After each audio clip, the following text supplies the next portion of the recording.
capítulo 8, versículo 22 al 26. No voy a extenderme mucho, porque hoy Santa Cena también.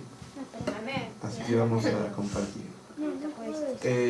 El título que está en la Biblia se llama Un ciego sanado en Betsaida.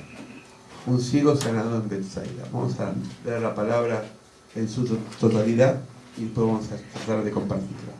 Dice, vino luego a Betsaida y le trajeron un ciego y le rogaron que le tocase. Entonces, tomando la mano del ciego, le sacó fuera, esto de Jesús, le sacó fuera de la aldea, y escupiendo en sus ojos, le puso la mano encima y le preguntó a Jesús si veía algo.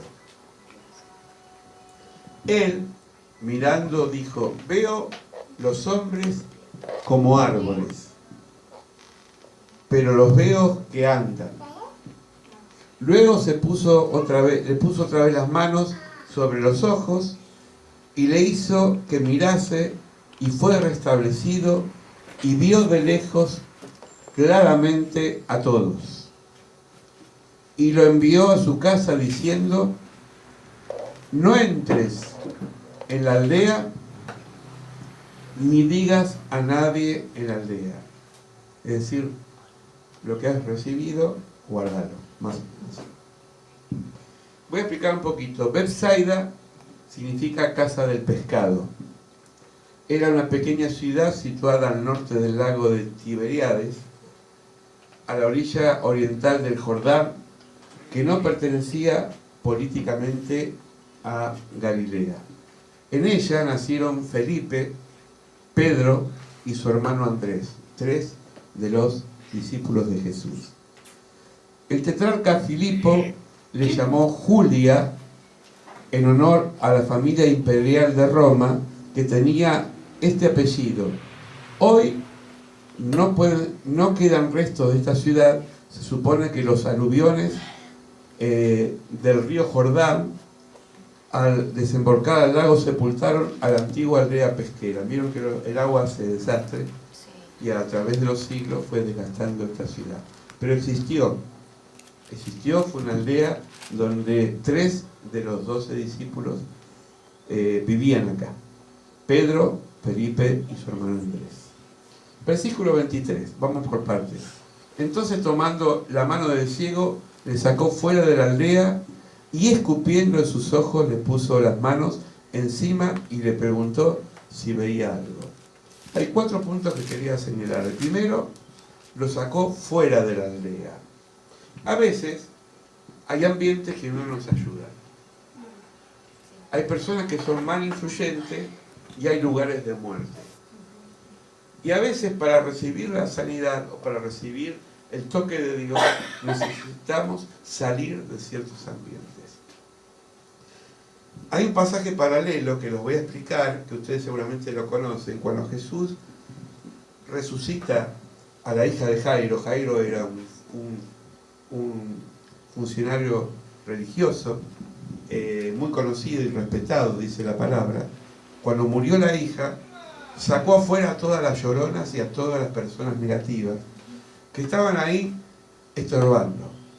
¿Por qué? Porque Jesús necesitaba limpiar el ambiente de esa presencia. Nos guste o no, hay personas, hay situaciones, hay cosas que son negativas y a veces no ayudan a entender con claridad el mensaje de Dios. Esto no quiere decir que tenemos que vivir aislados como monjes, ni darle la espalda a los seres humanos, pero tiene que ver con que tenemos que preservar muchas veces nuestra identidad. Y Jesús dijo algo muy fuerte que a veces yo no lo atrevo a decir. No tiren perlas a los cerdos, porque pueden pisotear y volver contra ellas. Es decir, no gastes pólvora en chimango, lo digo en términos gauchescos, ¿no? Con personas que le has hablado, pero que no han cambiado, ¿no? Es decir, hay procesos, oramos, pero no insistir y no dar con aquellas personas o situaciones negativas. Hoy estábamos estudiando a la mañana con la pastora la vida de jueces, y entre la vida de los jueces aparece un personaje muy conocido, Sansón. Sansón era una persona que coqueteaba mucho con el pecado. Coqueteaba mucho con las circunstancias. Él se la daba de poderoso porque sabía que tenía un poder prestado que no era el suyo, y jugaba con las adivinancias, con los acertijos, y le decía al filisteo y los provocaba. Y tanto da el agua al cántaro, ¿no?, que se rompe, dice el refrán. El final de la historia de Sansón es que tanto hizo un mal uso de su poder que, seducido por una mujer que no era de su familia religiosa, era filistea, llamada Dalila, termina perdiendo los ojos, perdiendo el poder y siendo esclavo. Bueno,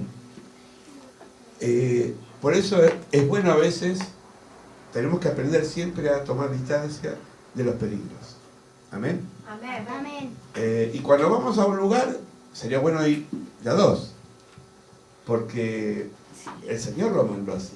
Nunca dijo vayan de a uno, vayan de a dos, a predicar, a anunciar, a compartir. Amén. Amén. La ceguera era una enfermedad muy corriente en Israel en tiempos de Jesús. Era muy corriente. Vamos a ver porque el clima seco y fuerte del sol influía en la proliferación de las dolencias. ¿Saben que el sol del desierto, dicen los que saben, terminan secando los lagrimales? Cuando se secan los lagrimales, se pegan y entonces puede producir ceguera. Los indios del norte de América, sobre todo los cherokees, acostumbraban cuando secuestraban a una persona enemiga, los estaqueaban en el sol y le cosían los párpados para no parpadear. Esto producía el fuerte sol del desierto, ceguera. Es decir, fíjense cómo Dios puso estas pestañas, que algunas son muy lindas, otras no tanto. Otros las pintan, otros las maquillan, pero las pestañas no están de balde. Es para cuidarnos de todo el polvillo y de todas esas cosas que... Una vez iba en moto y con el casco abierto y vino una abeja y me pegó la pestaña. O una mosca, no sé qué. Me salvó por la pestaña, si no entraba en el ojo, ¿no? Entonces era muy común. La ceguera abundó en todo el mundo antiguo debido a la falta de conocimiento y de higiene. La higiene es importante. Obvio. Para nosotros mismos tenemos acá la canilla, pero en el desierto no es fácil conseguir agua. Y el desconocimiento de las causas que originaban la enfermedad tenía por incurable y muchas veces se la consideraban como castigo de Dios. Jesús cambia el chip. Le voy a explicar. Antes de Jesús, la gente pensaba que se enfermaba y Dios lo castigaba por la enfermedad. Hoy hay gente que piensa eso todavía. Los discípulos, cuando se encontraron con otro ciego de nacimiento, lo primero que le preguntaron a Jesús fue: ¿quién pecó? ¿Él o sus padres? Y Jesús dijo: nada que ver. ¿Por qué? Porque a veces las enfermedades no es fruto del pecado, sino porque nuestro cuerpo se va desgastando. Porque no somos inmunes. Porque siempre tenemos alguna queja. El tema es cómo, y eso lo digo muchas veces, cómo encaramos la enfermedad. Ahora, este hombre, y es interesante, dice, mirando, dijo: veo a los hombres como árboles, veo como que andan, es decir, veía bultos, no distinguía bien a las personas que andaban por ahí. Todas estas curaciones tuvieron una medicina, yo ahí le puse terapéutica, de superación. ¿Por qué? Porque a veces la sanación no es así, sino que es progresiva. Esto pasa en terapia, a nivel psicológico, y pasa a nivel medicinal. A veces el paciente no se cura de golpe. Acá hay un ejemplo de una persona que tuvo un proceso para ser sanada. A veces los procesos son largos, pero hay que tener paciencia. Amén. Las sanaciones que no son instantáneas nos pueden llevar muchas veces a dudar de Dios. Y dice la palabra que tenemos que confiar a tiempo y a destiempo. Bendecid al Señor desde sus camas, dice el Salmo. Bendecid al Señor en la enfermedad. bendecir al Señor en la salud, bendecir al Señor en la prosperidad y bendecir al Señor en la escasez. Amén. Amén. Mas yendo por el camino aconteció que al llegar cerca de Damasco, Damasco es una ciudad, repentinamente le rodeó un resplandor de luz del cielo. Acá estoy hablando de, no está en el Evangelio, esto es Hechos de los Apóstoles. Estoy hablando de Saulo. Y cayendo en tierra oyó una voz que le decía: Saulo, Saulo, ¿por qué me persigues? Y le dijo: ¿quién eres, Señor? Y le dijo: yo soy Jesús, quien tú persigues. Dura cosa es dar coces contra el aguijón. A veces Dios tiene que cegarnos para que veamos. Miren qué contradicción. A veces Dios tiene que cegarnos para que veamos. Amén. ¿Qué es cegar? Perder la vista. Ah, Entonces, cuando perdemos la visión, ¿qué visión tenemos que perder? La visión humana y natural. Para empezar a ver qué cosa, la visión espiritual. ¿Me entienden? Es decir, hay gente que ve pero está ciega. Dicen que ven, pero están ciegas. Dicen que entienden, pero no entienden. Dicen que oyen, pero no oyen. Son duros. Duros. Como aquel jabón que se comía los gallegos. ¿Saben el chiste? ¿No? Y había dos gallegos y uno estaba comiendo jabón de esos blancos que son neutros, ¿vieron? Se los comía y le dice el otro: Manolo, ¿qué comes? Y le dice: queso. Y le salía burbujas. Le dice: Manolo, eso no es queso, eso es jabón. Es queso, le dice el otro, es jabón. Y entonces lo prueba el mismo que lo estaba comiendo y dice: tiene gusto a jabón, pero es queso. Porfiado, ¿no? Bueno, hay gente que es porfiada, que vos le mostrás la luz y le gusta andar a las tinieblas. Le mostrás la luz y le gusta andar a las tinieblas. Volviendo al Evangelio, luego puso otra vez la mano sobre los ojos e hizo que mirase, y fue restablecido y vio de lejos claramente a todos. El hombre no se conformó con ver una vez a medias, sino que insistió de vuelta para que Dios haga la obra completa. Mire qué enseñanza este Evangelio, ¿no? A veces somos conformistas. Bueno, Dios me dio esto y me arreglo. Pero esta persona no quería las cosas a medias. No quería ver árboles que caminaban. No querían ver bultos, sombras. Quería ver en serio. Esto se llama luchar contra el conformismo. Cuando uno se empieza a conformar, puede caer en peligro a no crecer. Es buena la ambición sana. Ser ambicioso está mal, pero es bueno siempre tener proyectos. Aunque sea, a veces pintar la casa, lustrarte los zapatos. Digo, es decir, hacer cosas pequeñas, motivaciones, ¿no? A mí me gusta mucho trabajar con las plantas porque siempre hay algo, las plantas del lugar. ¿No? ¿Cómo que? Cambiar los muebles del lugar. Todo el Sí. tiempo. Acá nuestra hermana querida Edith, en una época vivió acá arriba, y yo a las 2 de la mañana a veces me despertaba y pensé que era un terremoto. Digo, en San Juan no estoy, en Mendoza no estoy, no era Edith que estaba cambiando una mujer. Blum, blum, blum, de un lado para el otro. Bueno, renovarse es vivir, dice, ¿no? Hay gente que le gusta probar siempre ropa nueva. ¿Qué sé yo? Es decir, buscar de alguna forma recrear la vida.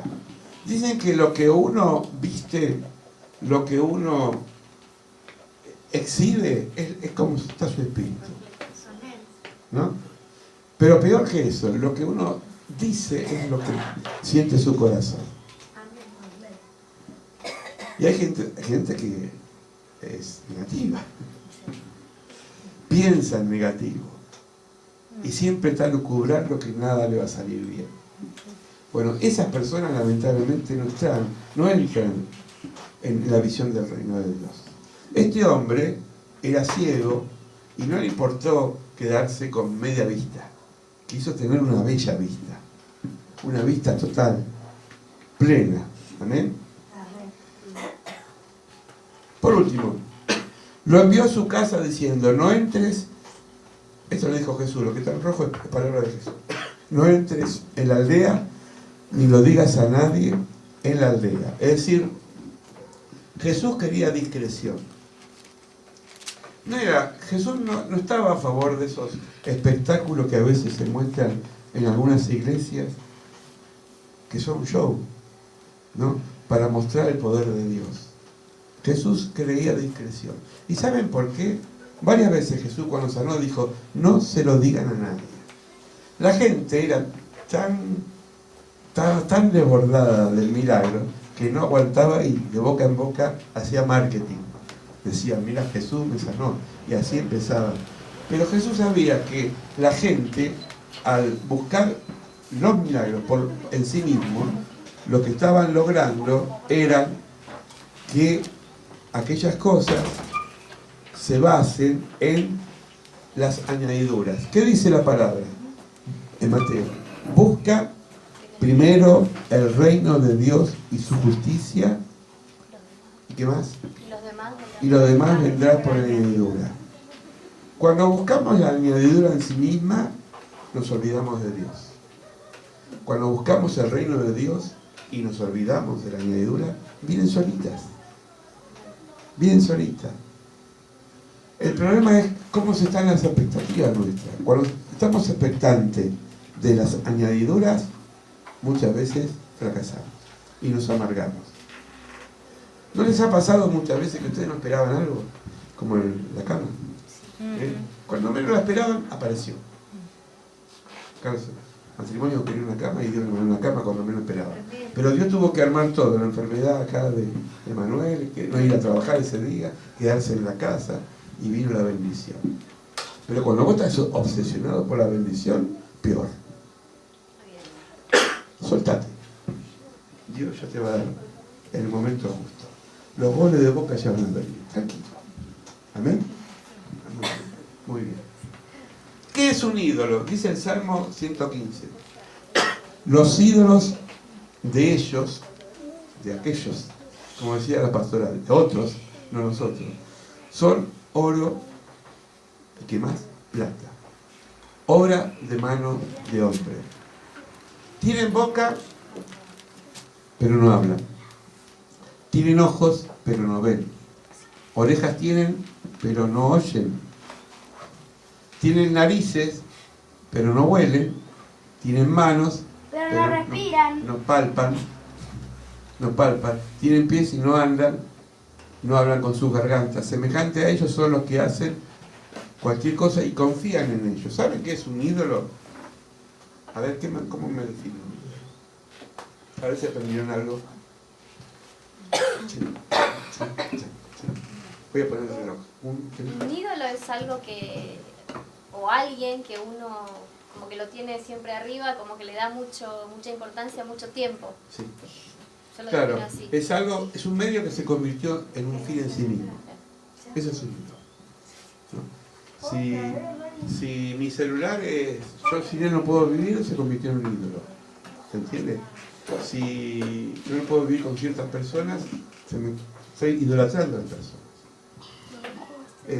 Jesús tiene salidas muy duras. Una de ellas fue así, y la tiro así al voleo. El que ama más a su madre, a su padre, a su hermano, más que a mí, no es digno de mí. ¿Qué quiere decir?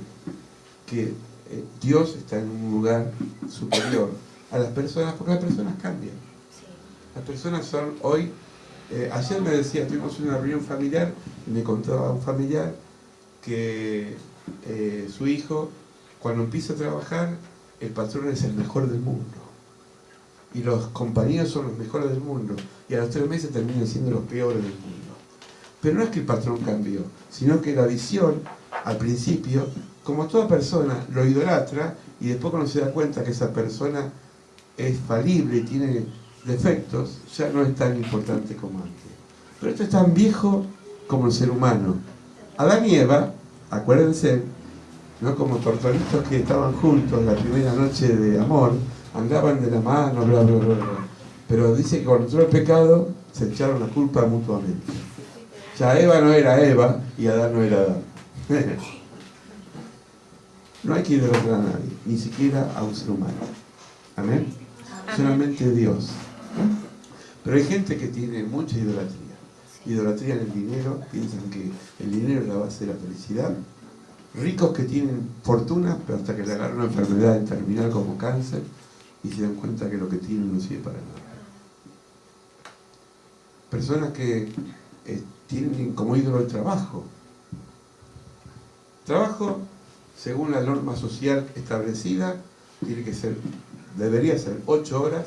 En los países del primer mundo son 6 horas. 6 horas en Europa trabajan y el resto a vivir. Pero una persona que se levanta temprano y vuelve a la noche y no ve nunca a su familia, por más necesidad que tenga, termina siendo esclavo, idolatrizando la necesidad. Amén. Amén. Y usted dirá, bueno, pero la economía no alcanza. Mire, si usted busca el reino de Dios y su justicia, la economía alcanza. Amén. Amén. Si usted busca a Dios en primer lugar, trabaje 2 horas o 10, alcanza. Amén. Por eso dice Isaías, comen y no se sacian, Amén. trabajan y no son afortunados. ¿Saben por qué? Porque buscan las cosas vanas y materiales de esta vida. Amén.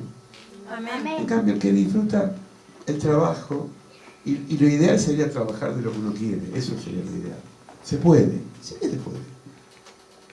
Mi papá me enseñó de chiquito, nunca hagas un trabajo que no te guste.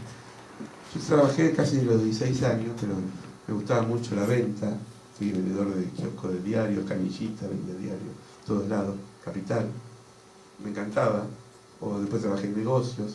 Una sola vez trabajé en una fábrica porque unos amigos me dijeron, no, una fábrica. Sabía que iba a la muerte. Trabajé un mes, no aguanté. Cuando cobré, renuncié. Y el dueño de la fábrica que me conocía me dijo, yo sabía que no era para vos esto. Andá a pintar cuadros. Y ahí empecé a pintar cuadros. Bueno, no todos trabajan o les gusta lo que les trabajan, pero es bueno trabajar lo que no les gusta. Porque lo hace con amor. Amén. Volviendo a este ciego. Este ciego estaba ciego, pero dice Jesús en otro pasaje, dichosos ustedes, así, ustedes y yo, entre ustedes, porque tienen ojos para ver y oídos que oyen. Les aseguro que muchos profetas y gente buena quisieron ver esto que ustedes ven y no lo pudieron ver. Quisieron oír y no lo oyeron. Esto lo dice al hombre de la fe y a la mujer de la fe. Dichoso aquel que cree, porque muchos no lo perdieron su vida. Pasaron la vida por esta tierra sin ver la gloria de Dios. Dice el Salmo, el hombre es como la hierba. Miren qué linda. Hoy crece, después se seca y muere. Las flores más lindas son las que duran menos, ¿no? La rosa es linda, ¿cuánto dura una rosa? Jazmín es lindo. ¿Cuánto dura un jazmín? ¿Cuánto dura la vida? ¿70, 80, 90? Es un regalo. Nos vamos a morir. Pero la presencia de Dios va a ser eterna para nosotros. Amén. Amén. Amén. Entonces, la pregunta sería, si todavía estamos ciegos en algunas cosas y vemos bultos, si no la tenemos clara, el Espíritu Santo es el que nos guía a toda verdad. Dios quiera que nos guíe a toda verdad y que podamos entender aquellas cosas que todavía no lo entendemos. Es decir, me gusta aquello que la tenés clara. Yo a veces la tengo media clara. Es bueno ver con claridad. Amén. Vamos a orar. Padre, te damos gracias por este evangelio de Marcos. Un evangelio muy peculiar porque la sanidad de tu Hijo Jesús no fue instantánea, sino que fue paulatina. Poco a poco Él fue obrando sobre este hombre, Señor. Señor, te damos gracias porque creemos que muchas veces nosotros vemos como árboles, vemos confuso, no vemos con claridad, Señor. Porque estamos tapados de problemas, Nuestra mente está cegada. Estamos, Señor, idos buscando soluciones vanas y parciales de la vida. Pero, Señor, hoy tu palabra fue clara. Guíanos a toda verdad. Ilumina nuestra luz que tenemos adentro con más luz. Y si hay recovecos de tiniebla en nuestro corazón, disípalos con el poder del Espíritu Santo. Bendice a mis hermanos presentes. Bendice la vida de cada uno de ellos. Que puedan obtener lo que quieren en fe. Si es trabajo, que lo reciban en fe. Si es bienestar, que lo reciban en fe. Si es restauración física, que lo reciban en fe. Porque Jesús dijo, tu fe te ha salvado. Creemos, Señor, en aquellas cosas que no vemos, que van más allá de nuestro entendimiento. Entendemos que tú tienes grandes promesas para nuestras vidas. Para cada uno de nosotros tienes un propósito. Si no lo descubrimos, ayúdanos a descubrirlo esta noche. Si lo hemos descubierto, que podamos seguir trabajando en ellos. Enséñanos, Señor, a ver cuál es el camino que tenemos que transitar. Guíanos a toda verdad en el nombre de Cristo Jesús, nuestro Señor. Amén y amén. Amén. Dios los bendiga. Vamos a participar de la Santa Cena.